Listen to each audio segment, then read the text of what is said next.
Njengoba ngishilo nje ngathi ikhansela labantu liyasebenza lapha. Sibhizi lapha siklina obebheka bezayo nje banibona amathuna esevele kahle kanjena. Konke lokho enikubonayo kwenziwe ikhansela umhlonishwa uTP Khanyile odume ngokuthi ubholompolo.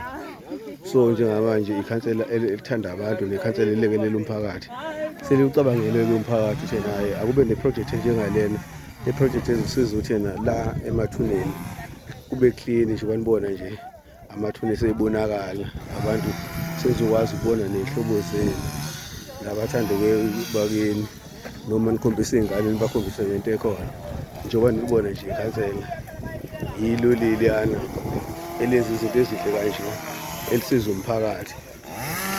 Lisondele kakhulu-ke ikhansela Khanyile ebantwini ngoba nimbona nje ikhansela Khanyile akathumeli futhi akasho ukuthi abantu abenza ukuthi nangu nje nathi nabona nje uyasebenza, akathumelanga akabatshelanga abantu ukuthi abahambe bosebenza namaqede ehlale e-office.